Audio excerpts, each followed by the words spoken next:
The legend lives on from the Chippewa on down of the big lake they call Gitchagumi.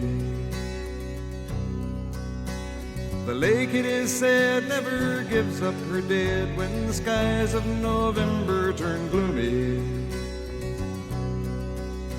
With a load of iron ore, 26,000 tons more than the Edmund Fitzgerald weighed empty. That good ship and true was a bone to be chewed when the gales of November came early. The ship was the pride of the American side, coming back from some mill in Wisconsin. As the big freighters go, it was bigger than most, with a crew and good captain well seasoned, concluding some terms with a couple of steel firms when they left fully loaded for Cleveland. Then later that night when the ship's bell rang, could it be the north wind they'd been feeling?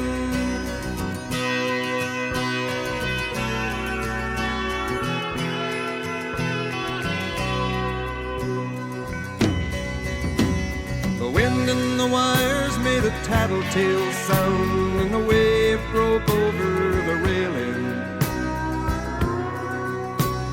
And every man knew, as the captain did too, 'twas the witch of November come stealing. The dawn came late and the breakfast had to wait when the gales of November came slashing. When afternoon came, it was freezing rain in the face of a hurricane west wind.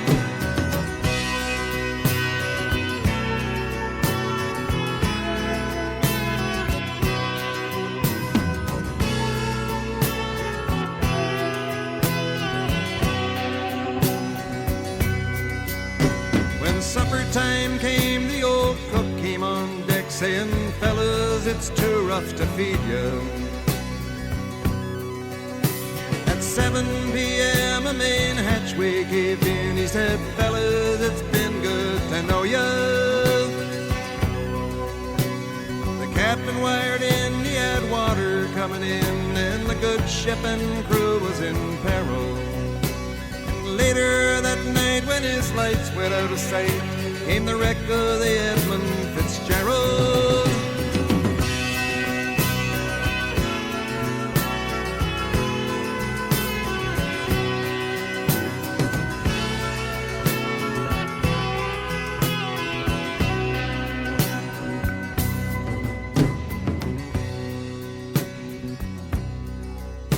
Does anyone know where the love of God goes when the waves turn the minutes to hours? The searchers all say they'd have made Whitefish Bay if they'd put 15 more miles behind her. They might have split up or they might have capsized. They may have broke deep and took water. And all that remains is the faces and the names of the wives and the sons and the daughters.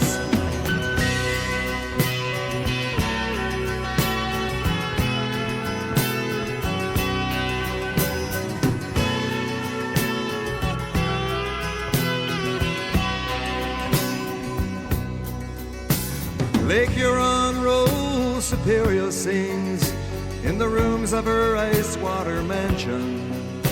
Old Michigan steams like a young man's dreams. The islands and bays are for sportsmen. And farther below, Lake Ontario takes in what Lake Erie can send her. The iron boats go, as the mariners all know, with the gales of November remembered.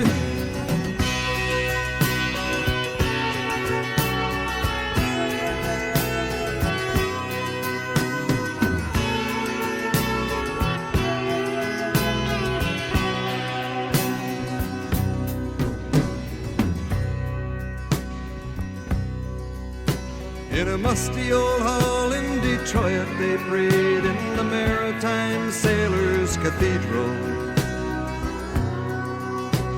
The church bell chimed till it rang 29 times for each man on the Edmund Fitzgerald. The legend lives on from the Chippewa on down of the big lake they call Gitchagumi. Superior, they said, never gives up her dead when the gales of November come early.